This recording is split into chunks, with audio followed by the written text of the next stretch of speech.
Can you give an idea of what you're thinking? I've heard various plans. Initially, there were supposed to be two 20-story towers on either side. No. I think we probably, we've looked at one tall residential tower back towards the bridge, but that's very preliminary. I think, we're looking at probably something in the 1.8 to 2 million square foot range, which is a little less than what the zoning allows to get some more open space and some feel to the campus of sizing and massing that's appropriate.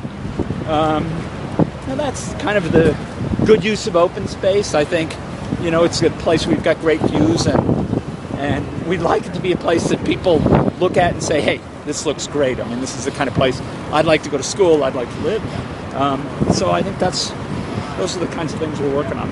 And are you considering having residential on the campus or spread throughout the island? Probably it'll be, it's a little hard to say, but probably it'll end up eventually being some combination of that. I feel that some of our population will want to live quite close, so either on the island or on the campus. And for PhD students, that's a big part of what our population will be. Those are people that tend to work slightly unusual hours by normal standards. So having them close in is probably critical and key. And so we'll get that balancing. Where do people want to live over time and get enough flexibility? The key academic space comes first. That's the key thing to have, because there are other options on the island that we could look at for housing.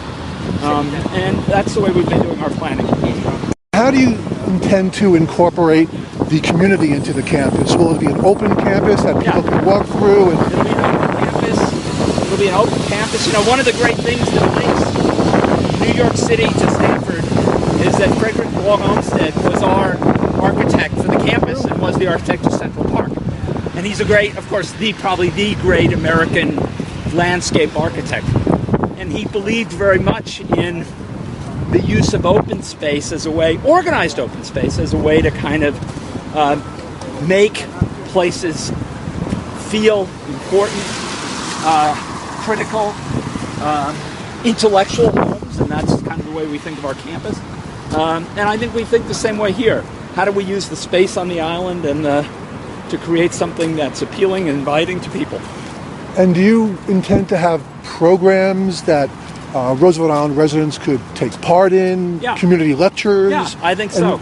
And to really integrate within the community itself. I think we'd want to do that. We do that locally currently. We have a number of seminars. We get some big speakers in periodically that there's real community interest in. I think we'd want to do the same thing here.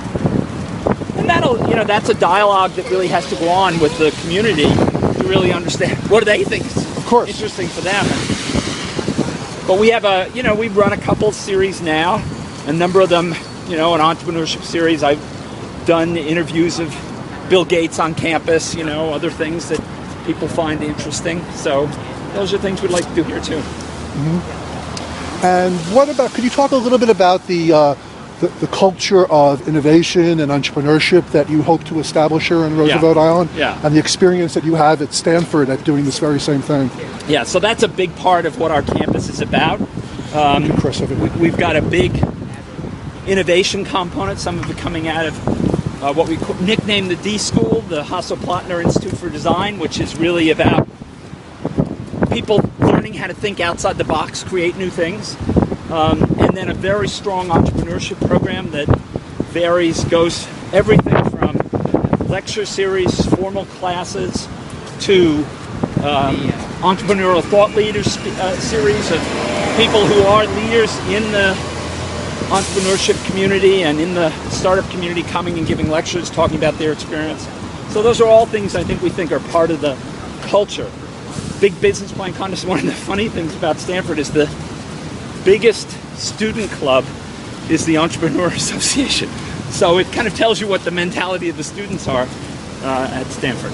Mm-hmm. One of the big issues that's come up in terms of deciding what school, or maybe even schools, get selected is the issue of localism versus schools that have no, or at least as of now, have no local base. Right. Cornell has been making that argument quite strongly. I know you made this collaboration with City College, but can you address that issue at all? Sure. I mean, we're a California school. I think we bring certain experience and knowledge to it. Cornell has other advantages and disadvantages, and I think the team at EDC is going to have to sit down and try and balance those things out. And I think the quality of the proposals will I think, be the key issue in trying to decide that. Is your proposal just about... proposals have to be in October 28th? Yeah, they have to be here on Friday. So, on Friday. We're in final wrap-up mode at this point. Will those proposals be made public at any... I don't think so. I think they're not public. Some parts of them will eventually become public probably after the decision-making process. Have you thought through on the campus issues of sustainability and energy usage? Absolutely. Absolutely. We just built a whole new campus for the business school. It's going to get a LEED Platinum rating.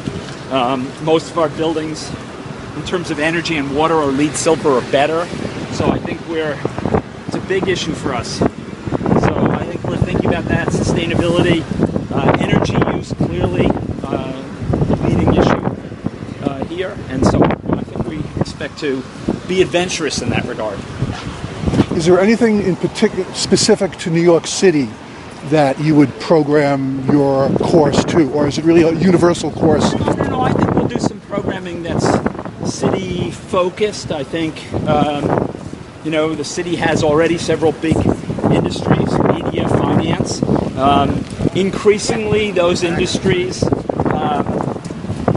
have a significant dependence on information technology. That's something we do really good. I think there are opportunities to do collaboration in those with the existing industry.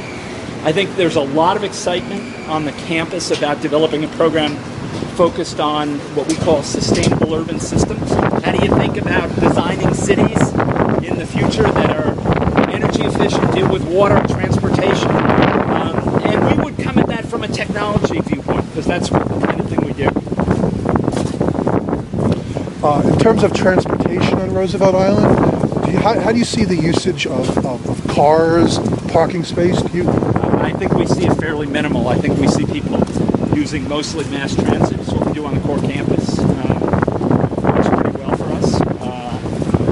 So I think that's the right. I think the city, that's the right thing to do. So to the extent that there's any parking on the campus, it would be minimal? Yeah, we don't expect a lot of parking on campus. Some for visitors and things like that, but not a big contingent of parking.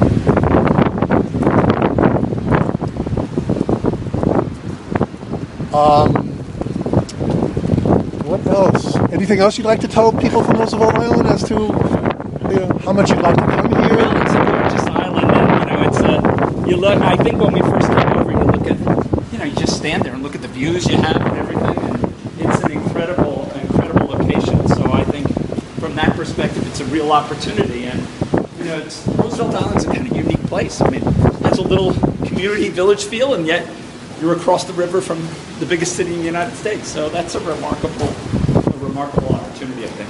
And that's one of the things that attracted you to the island. Yeah. In fact, we had some interesting experiences where some of our trustees hadn't been here, and they came over to the site and they said, wow, this is really a unique opportunity. So I think the island sells itself in that sense. There was a press conference, I think it was might have been yesterday, where Congresswoman Carolyn Maloney was in Western Queens in Long Island City, where they were with Queens business leaders who are supporting the Roosevelt Island project because they feel there's an opportunity there for spin-off businesses. I agree with that. And I think this is successful over time. That's certainly something we hope to create. Putting them over in Queens, certainly for young companies that need space, are sensitive to price, that's going to be a key issue for them. Have you had feedback from some of the companies that you've spun off from the Stanford campus as to their thoughts on the New York City campus? Well, certainly our friends at Google are. So Google has a big presence in New York City. Big presence now in New York, fast-growing presence, and I think they certainly find it intriguing. I think some of our friends in the venture business really see an interesting opportunity here. So I think from your perspective, it's a great chance to do something different. All right. Thank you very much for your time. Thank you.